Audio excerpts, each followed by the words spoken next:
and citizens of Earth, welcome to the Accelerativ Thrust podcast. Bong. And my name is Dan Orr. Dan or what? You know, have you ever heard that one? Oh yeah, my fifth grade teacher, Mrs. Fowler, her husband, of course, Mr. Fowler. Oh, didn't actually know their first. I think his name actually might have been Dan Fowler, actually. And he used to he would come into class because he was the. Did you know Mr. Fowler at the Muscatine High School, Eric? I don't think so. Oh wait, what did he do? I think he taught like arts? ag. Yep. Oh yeah. Yeah. I think I do industrial remember him. Maybe. I think he taught like like ag and FAA and stuff like that. Oh right. Or not FAA. FFA. FFA. Yeah.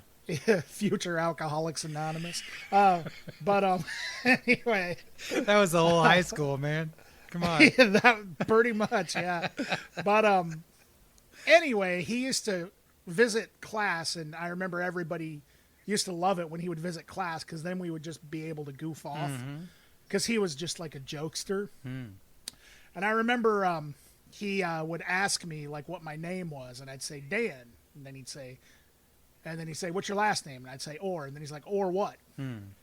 But then she actually told me to get back at him. Oh. And I asked him, what's your name? And he's like, Mr. Fowler. And I was like, Fowler than what? Oh, you got him. Did he cry? I don't remember if he cried. I think he might have just jumped out the window or something. I don't know. I think he just couldn't handle suicide. Instant suicide. I love it. Well, we were on the bottom floor, so it didn't really harm him that much. He was just out. I get it. I don't think he could handle like. No, but actually, I shouldn't be talking like this because he did recently pass away. Like for real, and he was a really good guy. I remember like fifth grade was a kind of a good year for me, and then as soon as I went into middle school, we talked about this. Everything just went downhill. Middle school sucks. What are you gonna do? Yeah. Exactly. But what's your name again, Eric? My name is Erik Whitaker. Okay. And that's surprisingly, no one ever called me Erik Shitaker, which if I would have been in my grade, I would have called me that so fast. Seriously, I would have ruined my life. I would have been like, "What's up, Shitaker?" and it would have been over. But no one called me that. They didn't. I'm good at making fun of people, and with their names especially. I'm like a really good bully. I just don't like doing it. So right. Yeah, but I could have been a contender, like best bully, I think, probably. So you don't get any satisfaction out of making people like feel bad? No. I mean, I tease people. I tease my friends and stuff like that, but they usually know me well enough that they also think it's funny, but I never just make fun of people. No. Right. You're not actually like out to harm anybody. No, not with words anyway. Sure. I just walk around punching people, though.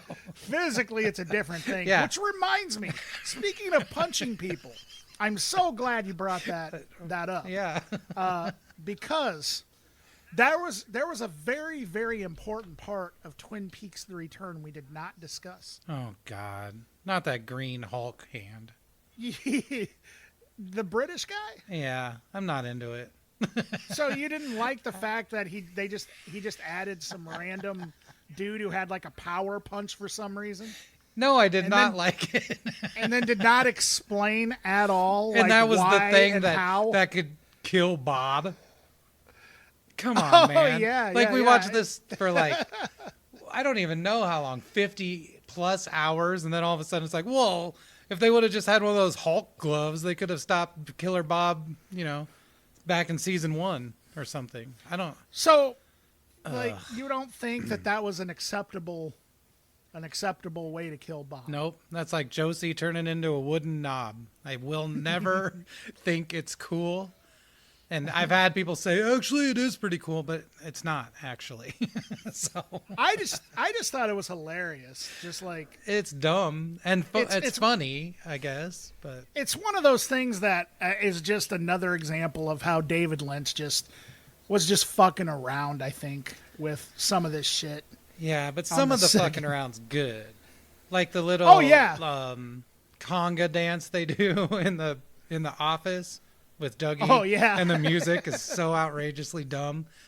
I love that. That's Oh yeah, you're talking about the two, Jim Belushi and yeah. the other guy Right. who were like these really like sketchy casino owners. Right.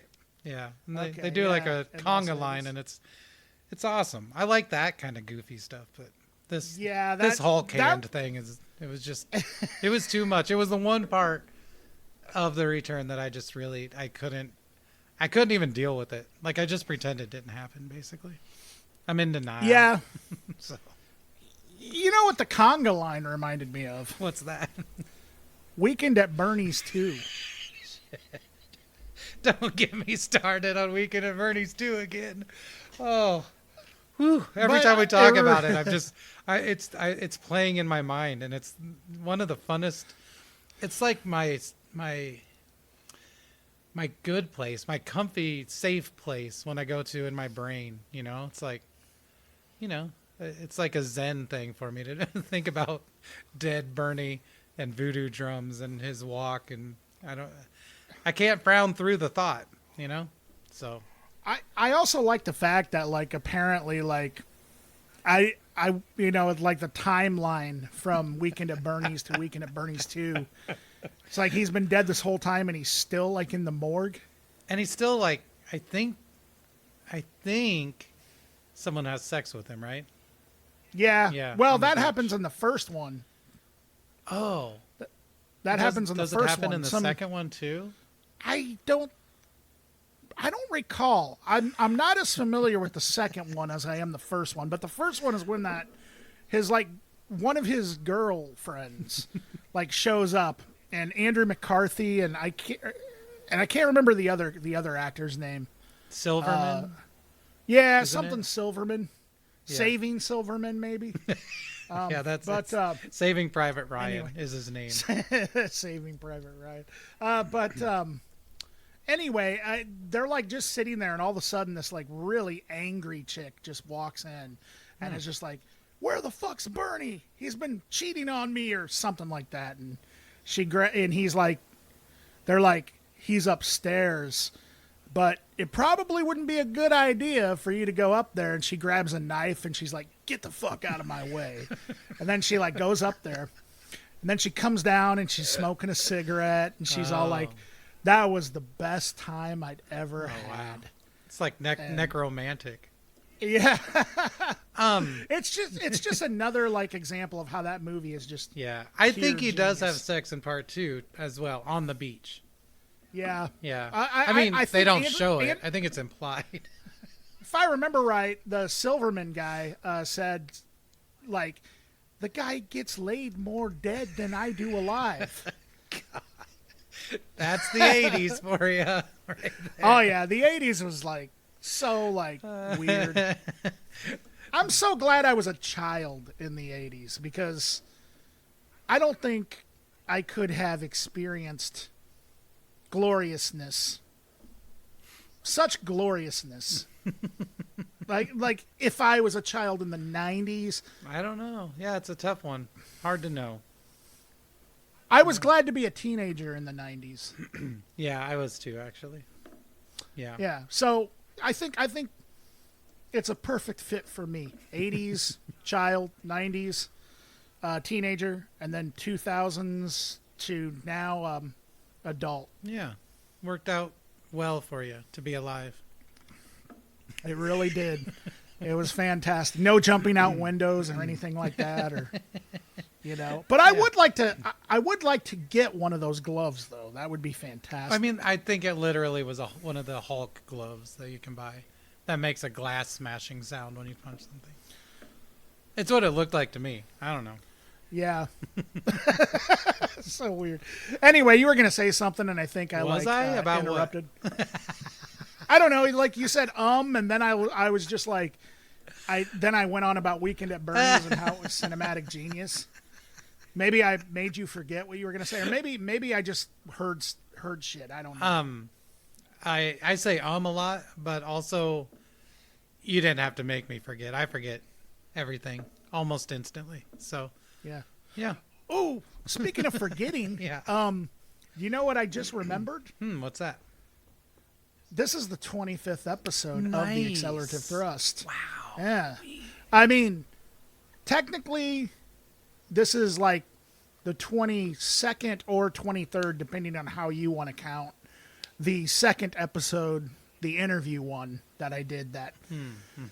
So this is like, I would say this is like the 23rd episode with you, Eric. Oh, all right. Well, I would say. I think the other ones count, though. This is episode 25 for sure. Well, no, this is episode 25, but I was just talking as far as like, because the first 3 was just me hosting. Mm-hmm. And so, and yeah, I count those, but I don't count them as much. I don't think they were as, I mean, if you guys want to go back and listen to them, be my guest, I'm going to keep them up. Well, actually, I'm not even going to say that because actually all 3 of them they were really, really good conversations. So I'm not even going to say that. I take that back. Alex from Closet Witch, Erik, and Carl Bush. All 3 of them were great conversations. Nice. They didn't sound as good, though. So, I mean, because I wasn't using the mic that I am now and whatnot. Yeah. So that is, for those of you who are maybe anal about audio stuff, just a fair warning. They're very rough sounding compared to these later episodes. And if you really like anal audio, there is a Scott. Shit, I can't even say it. I'm sorry. Go ahead. Anyway, it's just I got nothing else to say after that. I mean, I just really like. There's a Scott Walker record with some anal audio on it. If you want to check it out, it's called Bish Bosh. And Bish Bosh. Yeah. Huh. I love Scott like Walker, but sampling farts, I don't know. It might be one step beyond. Yeah, that's a very interesting choice. That's all I got to say. All seriousness, though, check out Tilt and The Drift. They are actually amazing records. But if you check out Bish Bosh, get ready for some gas. Cool. Hey, yeah, these do sound better. Oh, wait. What were you going to say? Oh, well, I was going to say, speaking of records. Oh, good segue. Yeah, let's go with that. Okay, so speaking of records. Yeah. We got some stuff to review. Stuff to review. Yeah. We're going to review at the end of the episode. We're going to review a split released by Will Yager and GABI VANEK of Iowa City. So make sure you listen to that. But we're going to do some other reviews first. So yes, absolutely. And I'm gonna drink blackberry hint water. Hint water? Yeah, have you ever had this before, Eric? Oh, yeah, sorry. For some reason I was thinking haint. Like a ghost in the South. You know, a haint. I was like, what the fuck's haint water, man? Yeah. Don't drink that haint water. Anyway. You might not want to put that in your body. That's yeah. Yeah, hint water. I like it. I like hint water. I've seen it. I don't think I've had it. You've never had it? No. I like the blackberry kind. I like blackberry. I'm drinking. We should just tell people what we're drinking every episode. Yeah. Right now I'm drinking the Belle Vi, the Aldi sparkling water. And it's original, plain. Just plain Belle Vi. But we did get some of that Waterloo blueberry sparkling water, which is to die for. It's amazing. Cool. You should. I'll have to check it out. It's outrageous. No, I love all these like flavored sparkling waters. They're good stuff. I still haven't gotten to the point where I can drink plain on its own. I have to add a little something to it, like sriracha. No, maple syrup. Oh God! But I don't know. I'd try it. No, I like to put a little bit of like if I'm just doing like, because Aldi's actually has like kick-ass spark. That brand is awesome. Yeah. The Belle Vi or Belle Vi or whatever it's called. But Aldi water. That's what I call it. Yeah, Aldi water. There we go. But if you add, Aldi's also sells this like just like natural pineapple juice that is nothing but pineapple juice. And I like to add a little bit of that to it. Oh, yeah. I bet that's good. And it's delicious.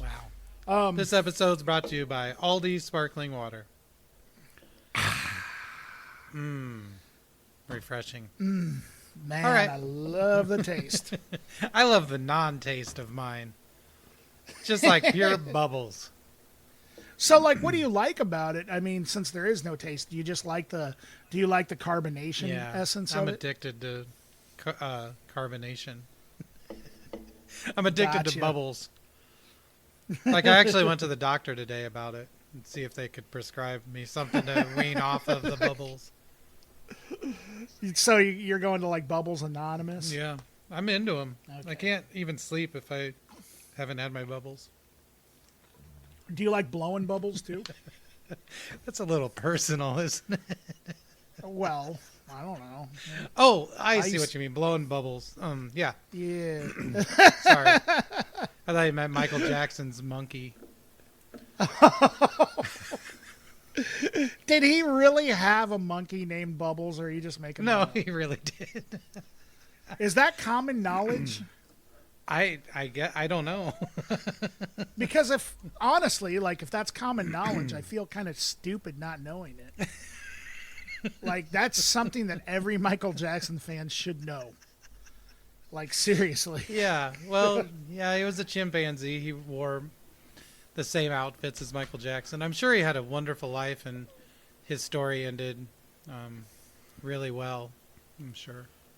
I would think so. Yeah. I mean, I'm sure Michael Jackson took care of those animals at Neverland Ranch. Maybe. Fed them and watered them the ghost water. With some haint water. Hey, Haint don't give water. that monkey haint water. Playing Yeah. Thriller in the You ever had background a on possessed monkey? loudspeakers. God damn. Quit fucking around. Neverland. Neverland Ranch. Neverland. Where the haint That's where so- the haint monkeys live. Neverland Ranch. That really sounds like a salad dressing to me. Neverland Ranch. It does sound kind of good. Does, yeah. I'd like to put some of that on my salad. Put some of that in my sparkling water.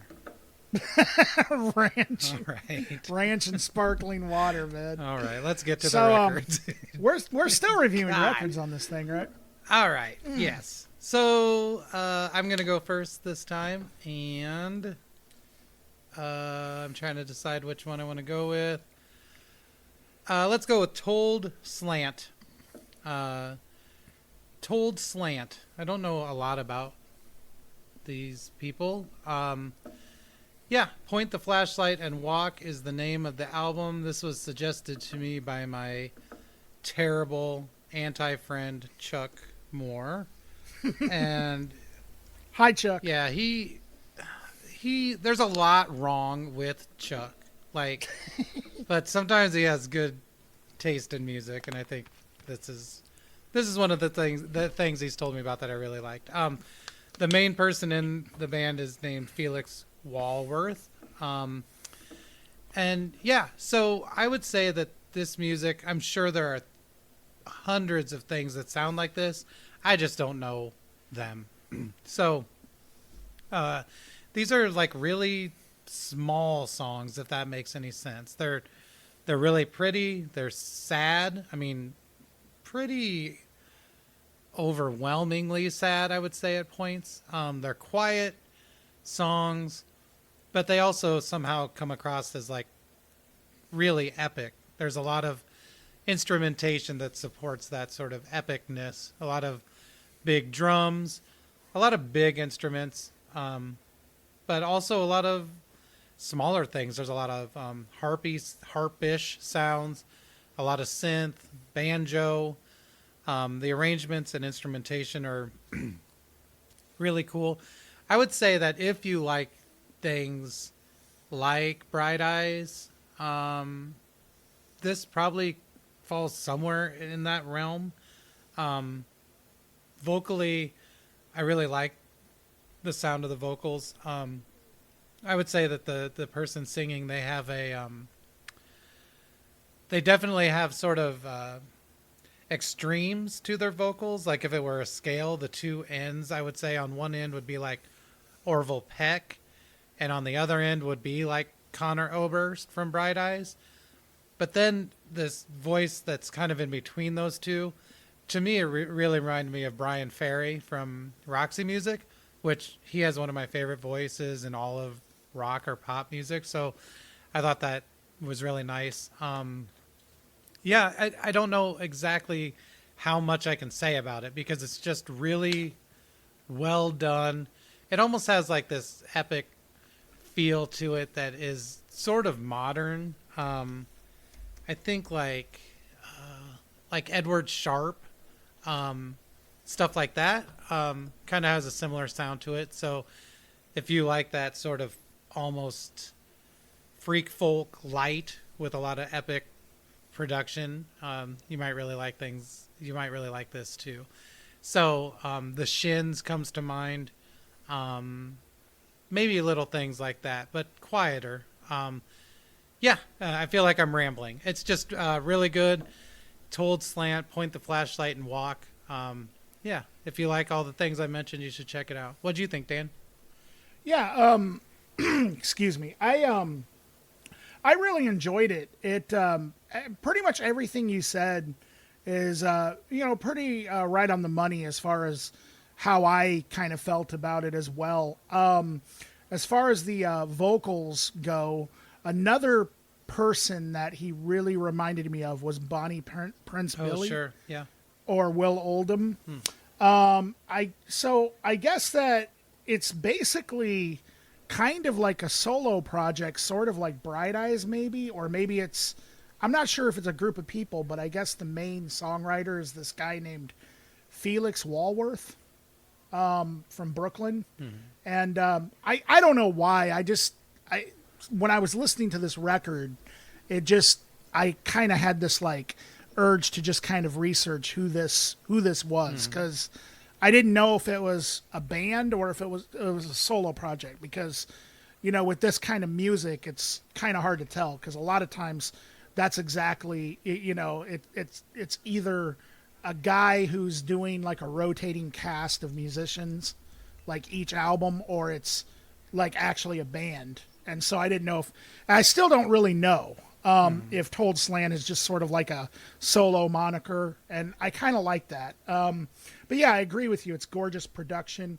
It's interesting you mentioned Chuck, the anti-friend, because when I was listening to this, I wouldn't be surprised if he recommended it to me too, and I just forgot. But when I was listening to this, I thought, this is stuff that Chuck would just love. Yeah. Like, he's the first person who this reminded me of, because this is just the kind of stuff that for those of you who don't know Chuck, or who we're talking about, who are lucky enough to not know Chuck, you know that this is the kind of stuff that he likes. Definitely like Bright Eyes, Shins. The first track had a little bit of a Magnetic Fields feel to it, a little bit. Maybe a little bit of Built to Spill and Modest Mouse going on. Mountain Goats. Yeah, I mean, if you like indie singer-songwritery stuff, this is your cup of tea right here. Yep. Great production. Yeah, a bunch of instruments and just some, really heartfelt, sad songs. I mean, and it's not all super depressing either. I think some of it's hopeful, but I mean, it's like really well done. I enjoyed it for sure. Cool. So let me see. I think the first one I'm going to talk about is this album called Play What They Want by Man Forever. For those of you who don't know who Man Forever is, it is the solo project from the drummer of Oneida. His name is John Colpitts, but he's also known as Kid Millions, which I've always thought is one of the best names ever.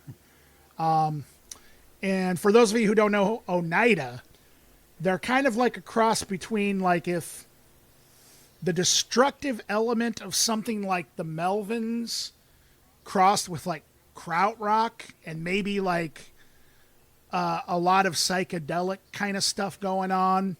But then some of their albums are not really that either. It just depends on which one you get.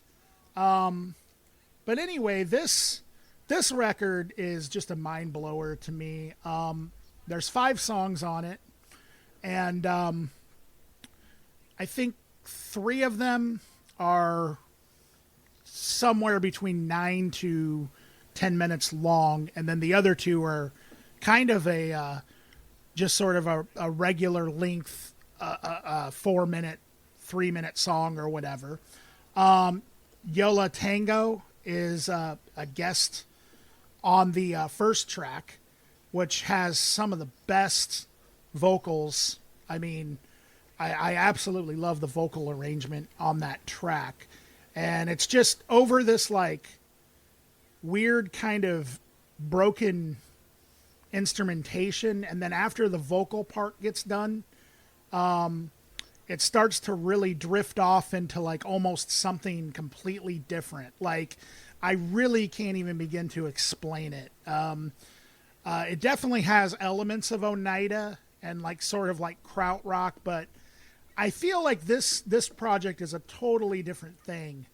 And again, I'm struggling to even explain exactly what it is. Like, there's sort of like elements of like psychedelic and punk, but then it's almost through this filter of like, I don't even know, like chamber music or classical elements, jazz maybe. Laurie Anderson is on it. She does like a spoken word piece over like this, I don't know, like deconstructed lounge music or something. But there's also like parts of it that are almost poppy. And it's, I don't know, in its own sort of way. It's very rhythmic. Rhythmically, it's just a really driven record. There's a lot of great percussion on it. And yeah, I mean, that's kind of exactly, it doesn't surprise me because it's kind of exactly how he plays drums in Oneida. Mm-hmm. And for those of you who have not experienced Oneida, I would also recommend you check them out as well. I mean, because they're insane. And yeah, I really enjoyed it. What did you think, Eric? Yeah, I loved this. I listened to it probably 3 times, and I was blown away. Every time I listened to it, I was more blown away. So I really liked it. And so last week I gave a little behind the scenes about how my process works on the albums I pick. And actually on your records, I usually don't do any research because I just want to experience it and then kind of know what you know about it, you know? Sure. But with this one, like, I had to find out what was going on. And I do take notes for the show. And when I first listened to it, one of my notes was song structure reminds me of Oneida and vocally too.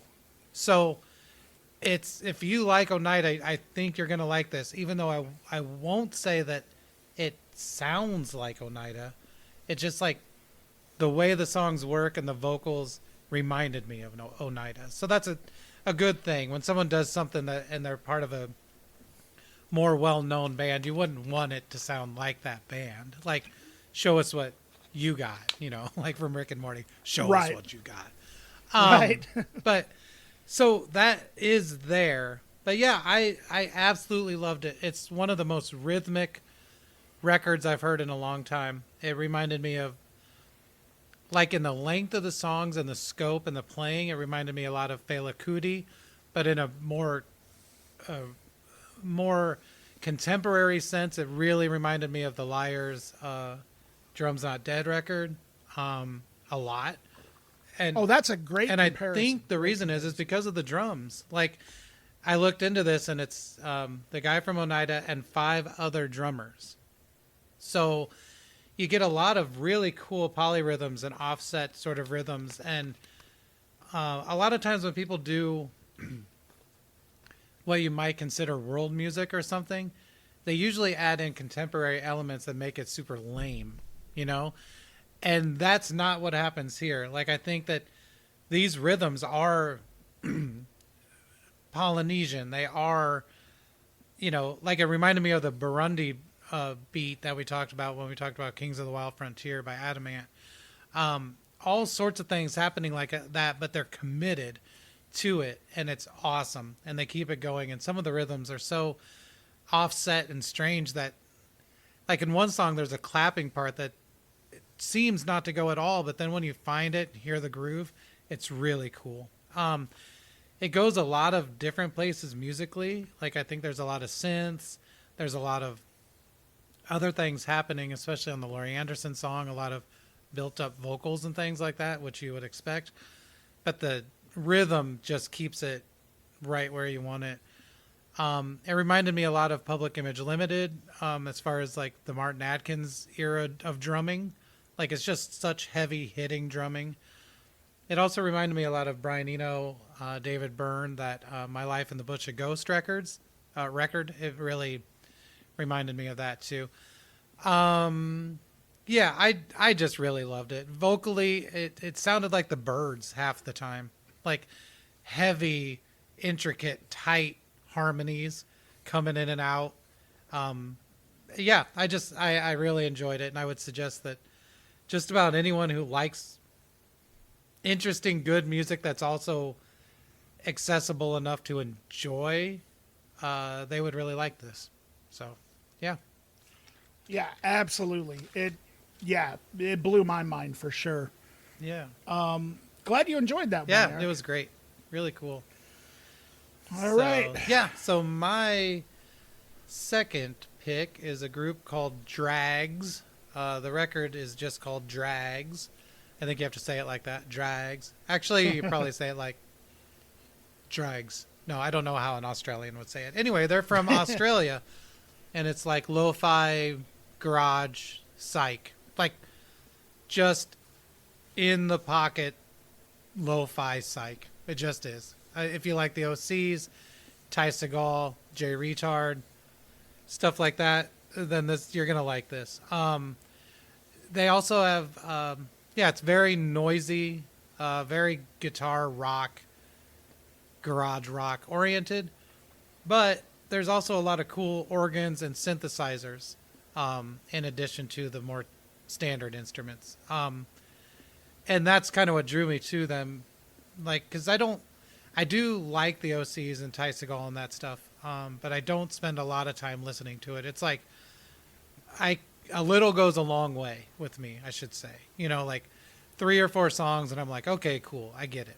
But yeah, so this is like that, super noisy, endless delay and reverb, just overwhelming waves of delay and reverb.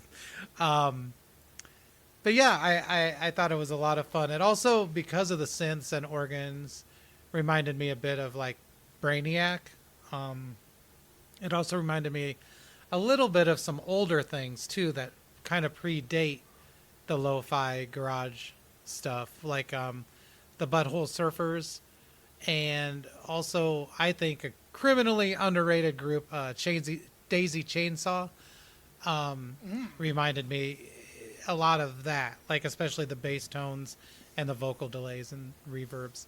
But yeah, I would suggest listening to it very loud. I would suggest listening to it in stereo because they do a lot of panning with the reverbs and delays that will probably make you sick to your stomach, which is always a good goal with music.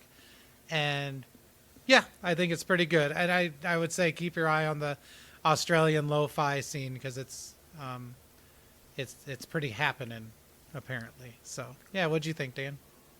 Yeah, this is great stuff. What this really reminded me of too, everything that you said, Ty Segall, Jay Retard, particularly Lost Sounds, and then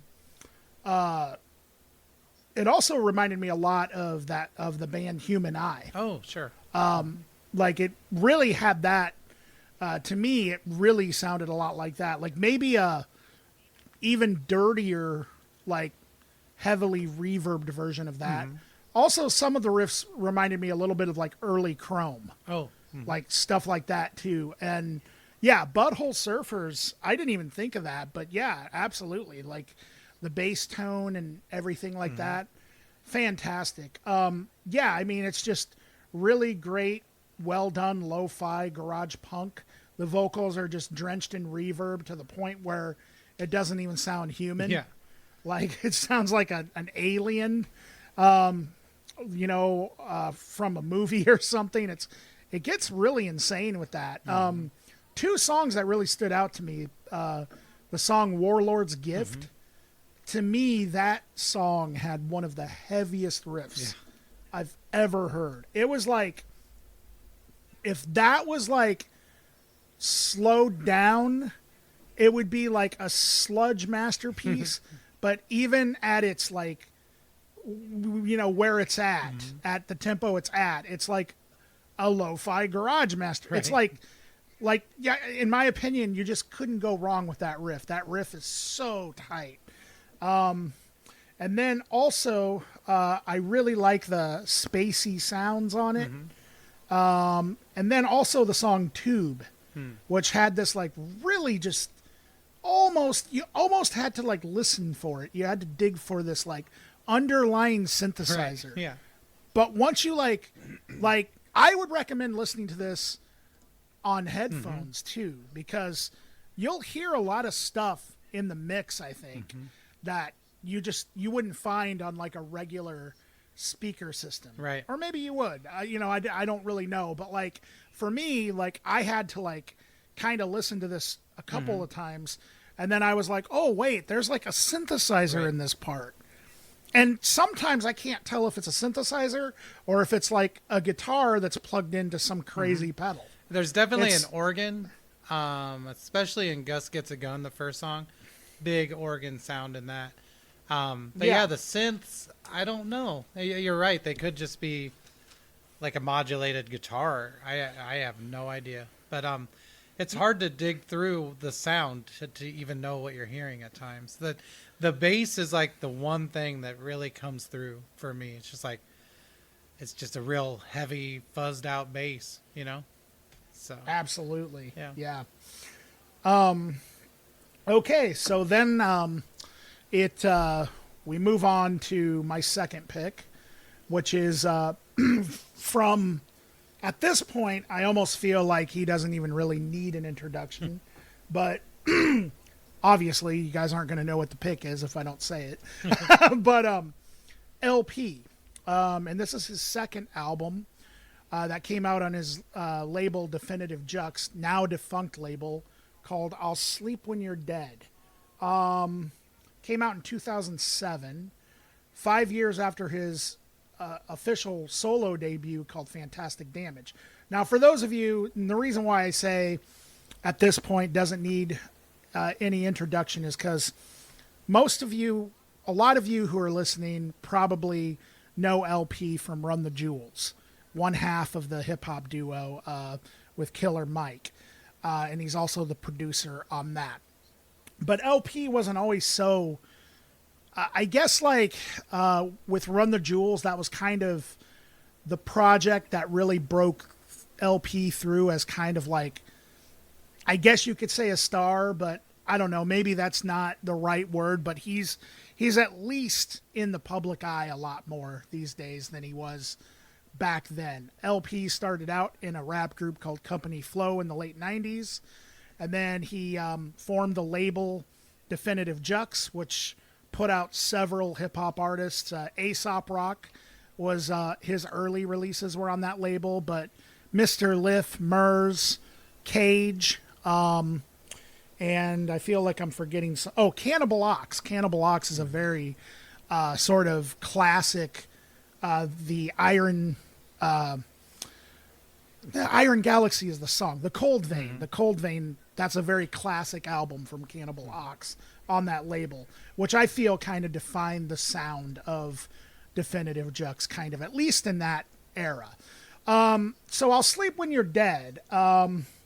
It's his first album since Fantastic Damage, which came out in 2002. Now, I gotta say that I just completely, for whatever reason, for many years, until very recently, and I'm kind of ashamed to admit this, I kind of slept on this album. I always knew it existed, and I always loved Fantastic Damage, always liked Company Flow and Run the Jewels, and even his third album, Cancer for Cure. But for some reason, this is the one thing in LP's discography that I just never really gave the time of day. And it wasn't anything that I wasn't interested. I just never got around to it for whatever reason. Where LP's Fantastic Damage was very abrasive and kind of spacey. Almost, I don't know, like a lot of his earlier production is quite a bit different than what he does in Run the Jewels, but elements of that still exist in Run the Jewels, because Run the Jewels is definitely a lot more accessible than what he was doing on these records, I feel. I can't believe how long it took me to get around to listening to this record, because this is honestly, for me, it's a hip hop masterpiece. I mean, it was basically like LP's early work was kind of like noise rap, but I almost feel like that's not really, that's almost implying that it's just noise. It really isn't. Like, there's a lot going on in the production on this record. It does have a lot of abrasive elements, but it feels quite a bit more, I guess, fully realized than Fantastic Damage to me. Like, a little more melodic, a little smoother, but not any less punishing sounding. It still is very, very, like, you know, it still very much has those abrasive elements for sure. But, like, I don't know, there's a lot of crazy guest appearances. The opening track, which is like almost 7 minutes long, has Omar and Cedric from the Mars Volta. And I don't think the beat stays the same at all for like more than 30 seconds. Like, it just keeps changing throughout the song. It's like the craziest opening track I've ever heard on a hip hop record. Like, it starts off, I don't know, I can't even explain it. It just sounds like, it really sounds epic. Like, and I know that that's kind of a generic way to describe it, but it literally sounds like a score to like some crazy action movie or something. And then just it sets the tone for the album from there on, and the entire record is just a bunch of crazy stuff, like, as far as the samples go. And then LP's lyrics, I mean, his rapping is just insane on here. So many good tracks. I mean, in my opinion, this might be, like, me personally, the best production I've heard on a hip hop record. I mean, I love it. I think it's some of the best beats I've ever heard, some of the most insane stuff I've ever heard. At times, it reminds me of, like, Bomb Squad's production on Public Enemy records. A little bit, but that's only really a little bit. It's got a lot of crazy synths, a lot of electronics, sometimes scattered drums, but then also, like, it's also very calculated at the same. It's like controlled chaos. It's like, that's the best way to describe it. Trent Reznor guests on the song Flyantology and does this amazing singing hook that, again, I've never really heard it done in that way on a hip-hop song. Chan Marshall, Cat Power, is on the last track. Poisonville Kids No Wins. Aesop Rock is on it. Cage is on it. And this was really kind of at a time when, like I mentioned earlier, that the Def Jux label is now defunct. This kind of came out at the time where I think it was on the fence of, is this Def Jux thing really going to hold up much longer? Like, it kind of felt like, you know, Def Jux wasn't putting out as much material at this point. And that could have a lot to do with why I didn't look into it. It might have been a period of time where I just kind of moved on, and because I when Def Jux came out in the early 2000s, I was following that label. It was like everything that came out on Def Jux for a good 2 or 3 years, I was buying, even if I never heard it. Because this was, you know, I mean, we had Napster, but, you know, this was like pre-Spotify. So I would just, if it had the Definitive Jux label, I trusted it, you know, one of those things. But yeah, at the very least, I just think that this record is truly unlike anything else, at least in rap. I mean, and I don't think anybody's really done a rap record like it before or since. And that includes not to, you know, compare his current work to this, but I mean, that includes LP himself in my opinion. Not that Run the Jewels is bad, or because Run the Jewels is amazing and Cancer for Cure was amazing. But I mean, I think this might be LP's peak. It sounds like the work of a producer just exhausting himself in the studio.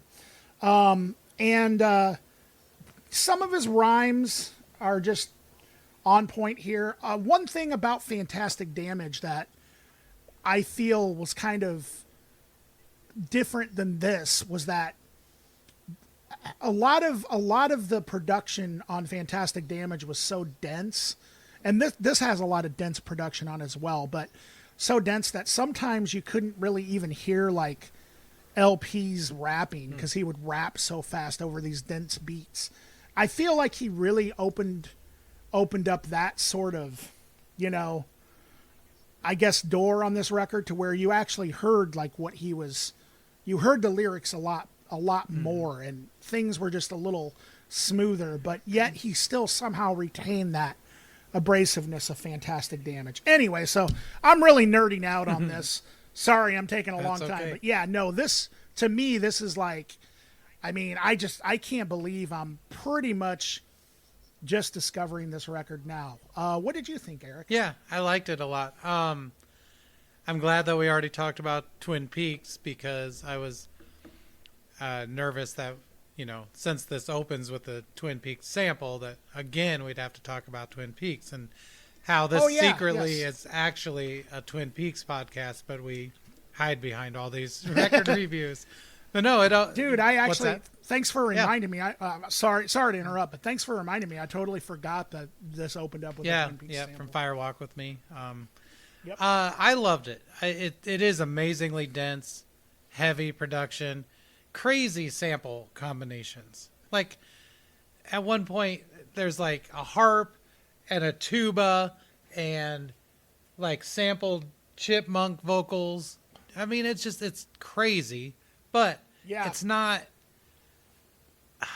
I don't know. Like you said that Run the Jewels was more accessible than this, and I don't know if I necessarily agree with that, because I think Run the Jewels is closer to kind of standard hip hop in as far as its sounds go, but the way they're constructed, I think Run the Jewels is trying to be pretty abrasive and like catch you off guard a little bit and almost shocking, if that makes any sense with the production. Whereas this isn't like that. And because of that, it comes off as a lot more expressive than Run the Jewels does to me. It feels like you said, everything you said about the production, but it also feels like someone really making an album and like really talking and not peacocking or fronting or anything like that. You know, like the lyrics on this are not like, I have all the money and the cars and all that stuff. Like it doesn't have to do with any of that. And I think that's cool. Not that Run the Jewels does, but you know what I mean. It's like there's no peacocking here, and I think that's really cool.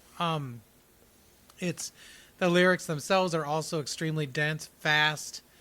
I loved how certain lines were accentuated by another vocal being added, another vocal pitch shifted, things like that. Certain lines he accentuated just with the production, which reminded me a lot of like the chopped and screwed stuff that I like, where you know that every second of the recording was thought about. They never just kind of let the tape run. You know what I mean? I think that LP And we talked about that with the Boris record too. I think every second is thought about and what can make this part cooler than the last part or more dynamic. And those are things that you don't come across in hip hop that often. Like trying to find dynamics in the music. My favorite part of this though was, even though it is super dense, there is a lot of reverb.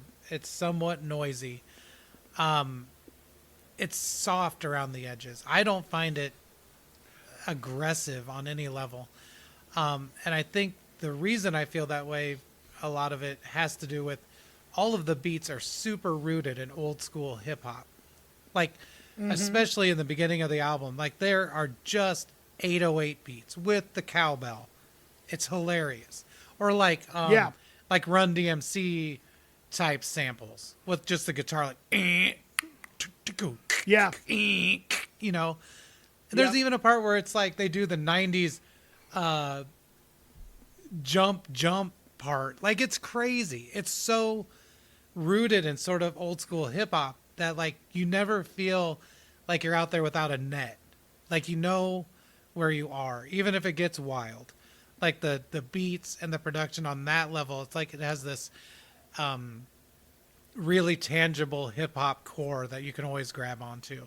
And I think for me that made it really enjoyable. And like I said, sort of without spiky edges. There was nothing that turned me off. It was just really enjoyable.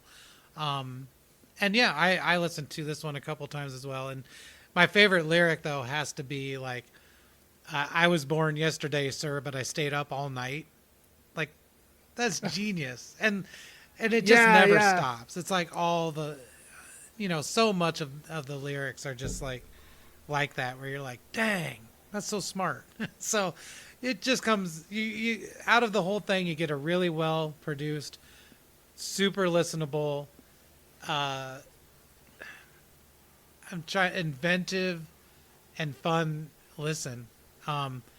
And also, like, you could really chill out to it too, because it goes all over, and it is somewhat, I don't want to say psychedelic, but it definitely is atmospheric. So yeah, I think just about anyone who likes hip hop would think this is pretty amazing. So yeah, and I'm glad you brought up the kind of old school elements, because that was really what Definitive Jux was about. It was about basically, like, I feel, even though it was a very forward thinking hip hop label and they were doing things that nobody else was doing at this time, where they would pay like kind of homage to like a lot of those, like you said, old school hip hop samples. And then, but then like they were making beats that just sounded like they were from the future or something. Like, particularly LP, he was the main, obviously, producer of a lot of this stuff. But you mentioned the lyrics. There's a line that really stuck out to me, that it was on the song EMG, or Everything Must Go, where it really kind of reminded me of what you were saying about kind of like being rooted in the old school hip hop. The surface that gave birth to the style is NY. The jihad recipient sky is too fly. The roof of the witness's spot was BK. A cloud of asbestos. I guess it's D-Day. And then he's like bumping BDP through a Raheem kit with a double D Duracell Destiny Mega Mix. Like, just the way, I mean, the way his lyrics flow off of his tongue on this record just blows my mind. Yeah, I loved it. I definitely agree with you though that even though like it has elements of, you know, sort of abrasiveness, kind of, it definitely is like very like smooth kind of around the edges. It definitely is like kind of, you know, it does have an accessible element to it for sure. I would definitely say. And I think every time LP produces something, it blows my mind, because he keeps getting better, like, with age, you know, even though this is probably, like I said, this this could be my favorite hip hop album. Like, Wow. and it takes a lot of, for me to say that.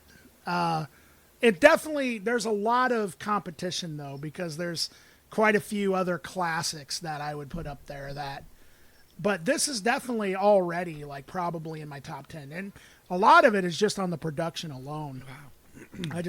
I love the production on Oh yeah, on me this. too. It's great. absolutely fantastic. All right. So now we move on. I'll let you do the Sure. honors with the local Okay. thing. Sounds good. So yeah, we're gonna talk about Will Yager and GABI VANEK. The release is called Split, and I assume that's because it's a split. And so that makes perfect sense. So how I know these folks is I had a job at a music store, and I don't have that job anymore. I won't really go into it. It was a fine place, but no one ever leaves a perfect job, you know, so we'll just leave it at that. But one thing that I took from it was I met a lot of really, really cool people that otherwise me and sort of like the DIY sort of punk scene would not have met these people, these musicians. And it's a really big deal to be able to talk to people who have similar ideas but are coming from a completely different place. And so I think that's really cool. I think it's a cool element of Iowa City, is that these worlds collide, you know? And so you do have students from the university, music students, playing the same shows as noise punks and playing together. And like I said, coming from a completely different background and maybe different motivations. I don't really know. But a couple of the people I met were Justin Comer, who's a saxophonist. He is really good. He plays in a band with Will Yager called Wombat. He also does a couple podcasts, I Hear, I See, and Rock Hard Caucus, which is a political podcast.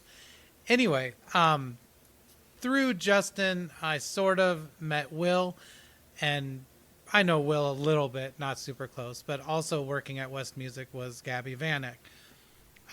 Will is a bass player, double bass player, and meaning the upright bass. He doesn't play two basses at once. And then GABI VANEK, who plays bassoon. And GABI is also a black and death metal fanatic, which is really cool to meet someone who loves death metal and plays bassoon. And so, anyway, this is their split, Will Yager and GABI VANEK. So it starts with Will's piece. It's about 15 minutes long. I personally didn't hear any effects on this. I think it was just done with the double bass. And let me preface this by saying this is some classic avant-garde noise. Like, not noise in the sense of like, you know, white noise and things like that, but it is avant-garde playing. There, you're not going to find a melody. You're probably not going to find much of a rhythm, and that's not the goal. The goal is to explore the sounds. And so, with that being said, I just kind of wanted to preface this whole thing with that I'm going to be using terms that if you're some kind of person who hates the avant-garde, you're going to just be like, oh, that's a bunch of nonsense that he's saying. But that's okay. I don't really, it's fine. It's like some people like that stuff and some people don't. But anyway, Will's piece is the first one. I thought it was really cool. I love the double bass. I pretend to play the upright bass. And so it's always cool to hear it, and it's definitely cool to hear it as a soloed instrument. And it's especially cool to hear it played in a very non-conventional way. Will's bowing is just consistently gurgling. It's just this, you hear the bow on the string, and it's great. It causes a lot of screeching, a lot of harmonics. He does a lot of manipulation of the bass itself. At times it sounds like breathing, and that's like him just rubbing the bass itself. But it never goes like full unlistenable noise as far as I'm concerned. You always know you're listening to a bass being played. I would say in a sense it zones you out because there's just this incessant scrape and catch of the bow just all the time. And then there's sort of like incidental rhythmic elements when he's hitting the bass, or when you hit a string on an upright bass, it usually rattles, and that rattling out is just a really cool sound. It adds a lot of movement to this piece. And like I said, I just love hearing the physical sound of the bass being manipulated. And this feels like it was recorded inside the bass. You literally feel like you're inside the bass. So that's Will's piece. It's the first one of 3. Gabi does the next 2, and they're a bit shorter. I think about 3.5 minutes for the first one, 6 minutes for the second one. But Gabi's pieces definitely transcend kind of the sum of the parts. You know, the sum of the parts is a bassoon and effects pedals. That's what we have here, you know. And through this, though, she can seemingly conjure any mood and any sound she wants. And I think that's probably kind of a perfection element of maybe going to music school, that like you really figure out how to make the sounds. I don't feel like that any moment. If you go to a lot of noise shows, sometimes people are going along and then something makes a really loud sound, or they have lost control of their equipment, and you know that, and it takes you out of the mood, and you know, it kind of makes you think, well, they should have been more familiar with their gear or whatever. I never get that sense with Gabi. I feel like she's in complete control every second of what's happening. But yeah, like I said, she can seemingly conjure just about any mood and sound.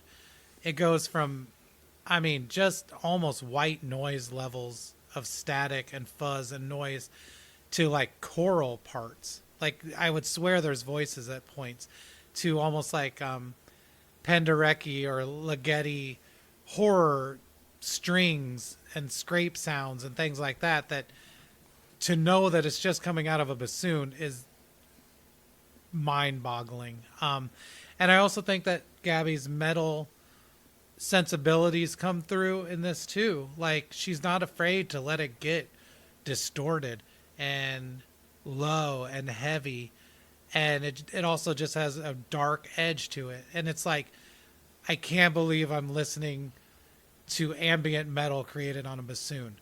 And so I think this tape is super cool. Like I said, if this kind of music isn't your thing, if all the stuff I just said made you go, oh my God, no way, then don't check it out. But if all the things I just said made you go, huh, that sounds really interesting, I think this is a great place to start with these Iowa City musicians that are really cool. So what do you think, Dan?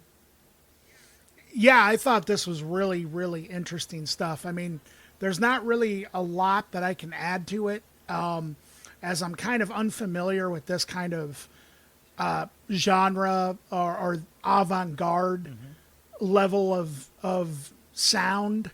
But so I have pretty much nothing to compare it to, except maybe like kind of reminds me of some of the Zodic stuff that I've heard. Like, you remember Ken Butler, the guy that made his own instruments? Yes. Yep. Some of it reminded me of some of that stuff.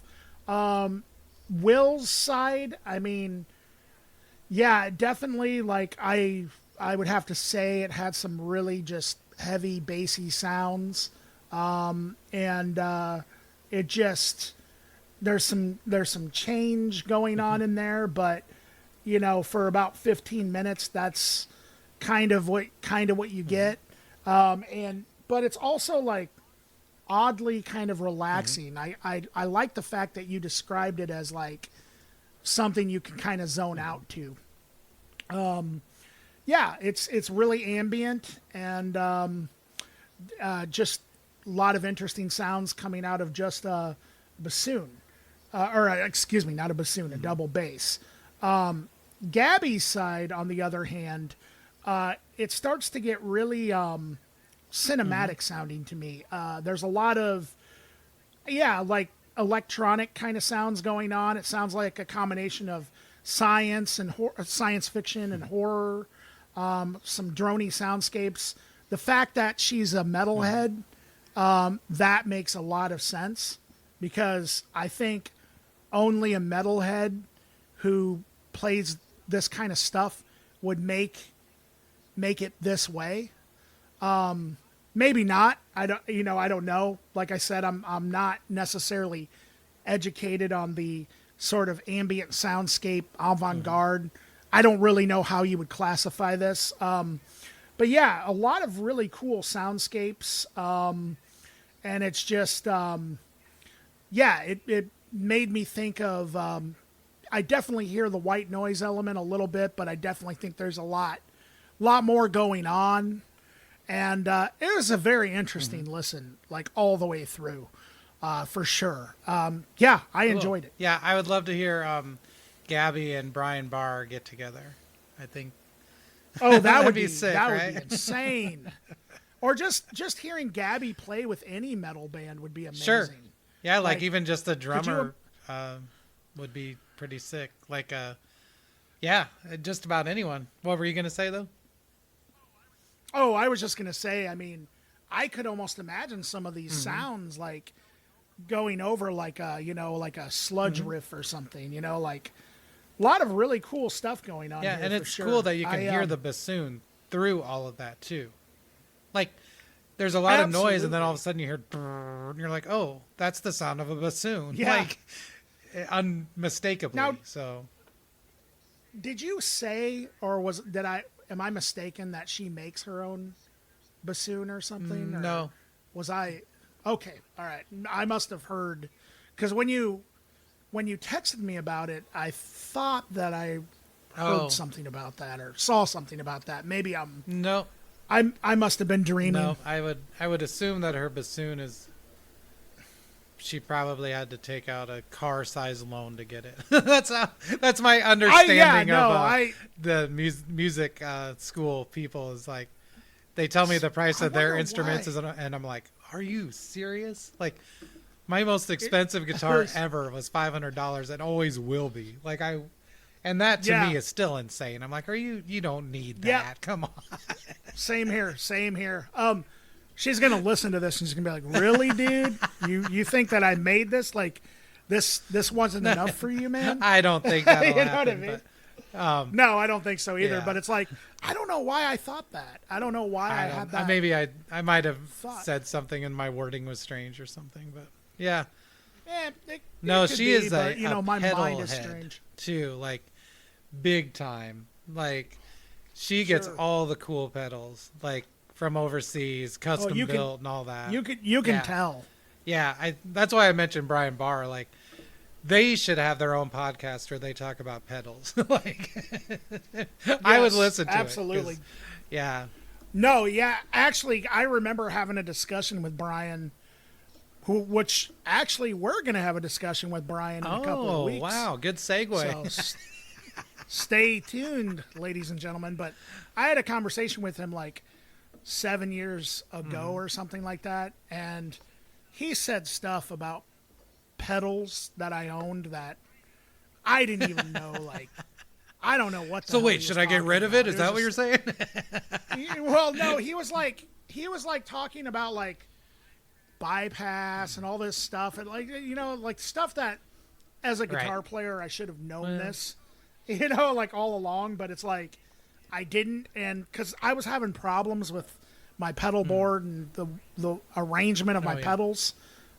And then he told me, oh, no, you should have, like, your distortions first and then your, or whatever. I didn't realize that there was, like, an arrangement that you should have your pedals. I mean, there's a standard, but also you can also break that if you want to mess with the sounds. Like, it's not hard and fast rules, So. No, yeah. But, like, and then he would start talking about all these different tunings on his guitar, and I was just like, man, that's freaking, I mean, yeah, no, Brian is a very Yeah. knowledgeable dude. Yeah, for I'm sure. stoked to talk to him. And That'll be awesome. It'll be awesome, and it sounds like Gabby's very knowledgeable Yeah, as well. maybe I'll try so, to see if she wants to talk to us too. you know Now what that you we've should said do? it on the air, like, come on, that's some serious pressure. Yeah. If she doesn't come on, everyone's gonna know, like, oh, she must hate them. Gabby, Brian, Gabby, make it happen.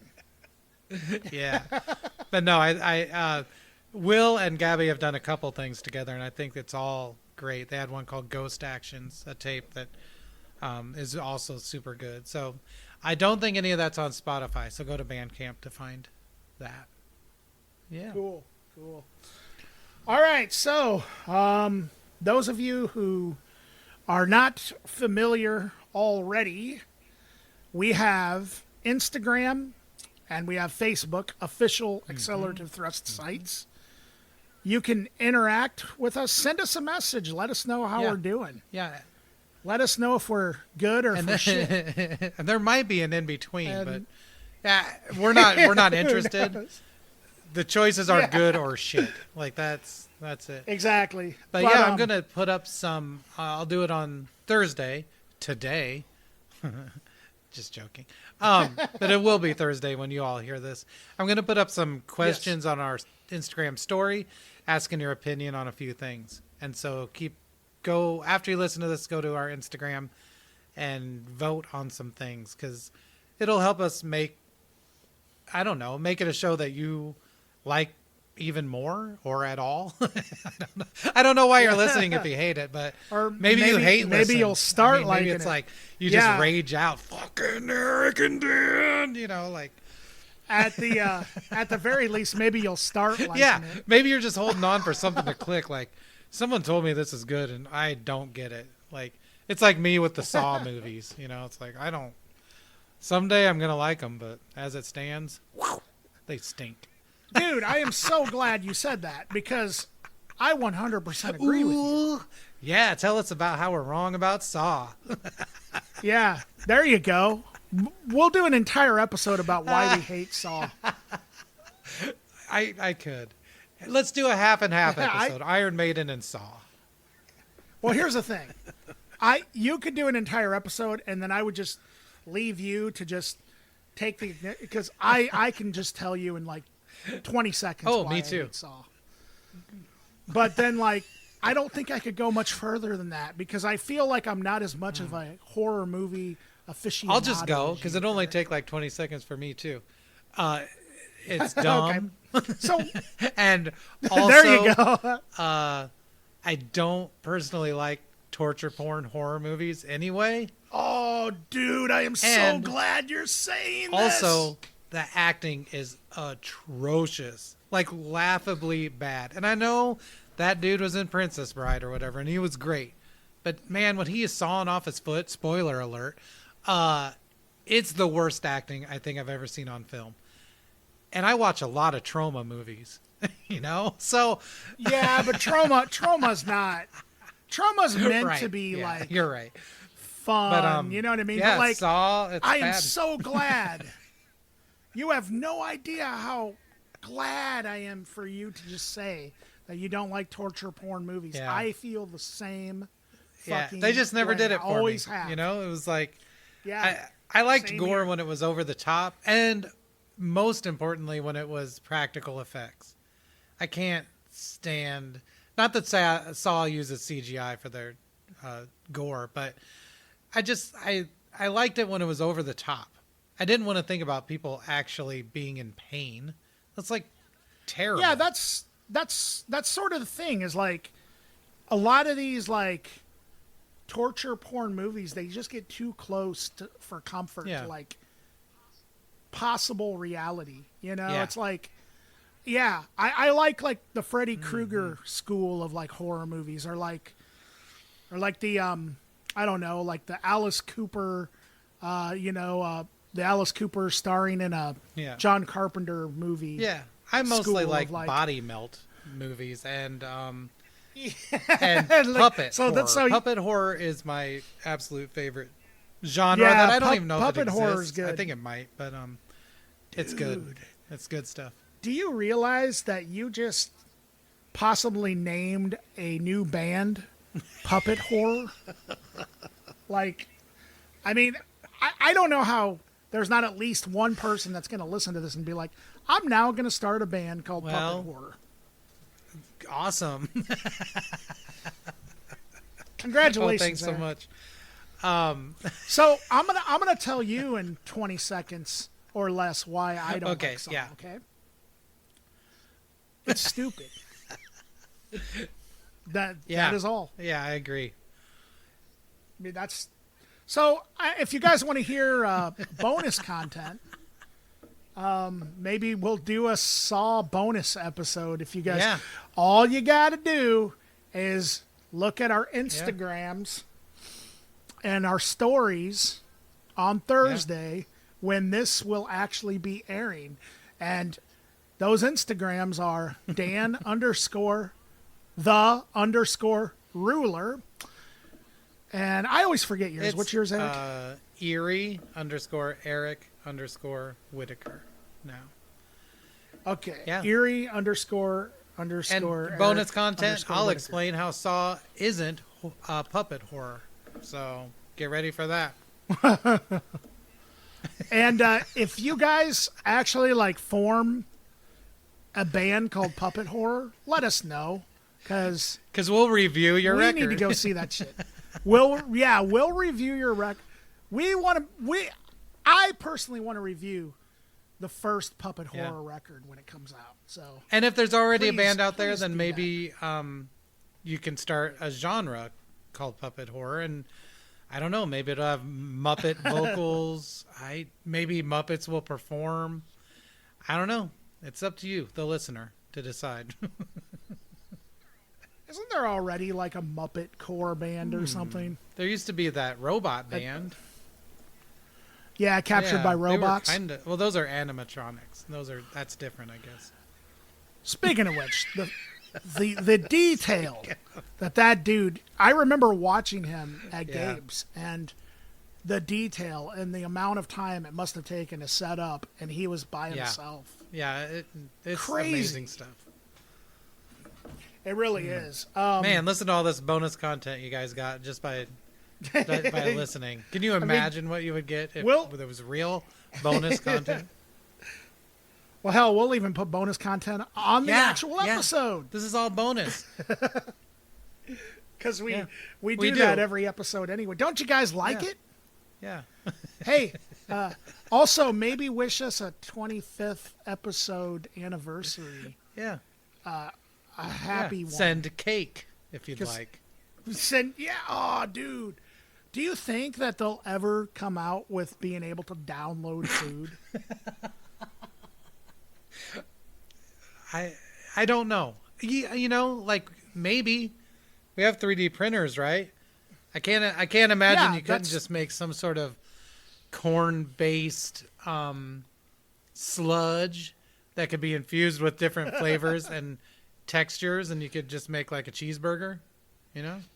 Yeah, the thing is maybe that would be the secret to like healthy dieting, you know, like healthy eating. Like you could just make what you want, but it would just I want be made waffles out of corn made out of corn sludge, green waffles. pepper made out of corn sludge. Ooh. Yeah, that would be interesting. I'm not sure how I would be into that, but we'll find out in the know. future. In the year 2000. We're coming up on it. Yeah, the millennium. Man, it's going to be weird. Get all your panic buying done. Do you remember like 99 to 2000? Yeah. You remember that? It's crazy. I do remember Y2K. And Y2K. And then some sort of goddamn bat actually brought the world to its knees 20 years later. It's pretty cool. Yeah, isn't that nuts? I think my most vivid memory though of Y2K was that literally like I think a month before it was the premiere of Futurama on TV. Yeah. Like, and I remember like how coincidental it seemed. Yeah. Oh man, I love Futurama. Anyway, we should end this episode. We can't go on a Futurama rant. Nah, bonus content, people. Bonus. You know we have to create this bonus content if we keep teasing it. We really do. Actually, that would be a really great question to ask these. Are you interested in bonus content? Yeah. Do you guys want like us to do like some sort of Patreon where, or something like that? We could do some stuff. Yeah. We could, and I don't know. Yeah, we could. All we right. can talk. Ladies some and shit. gentlemen, we'll do it. Talk that shit. Talk that All shit. All right, y'all. Well, it was nice. It was nice seeing you. Yeehaw! Have a good day, partner. Bye. All right.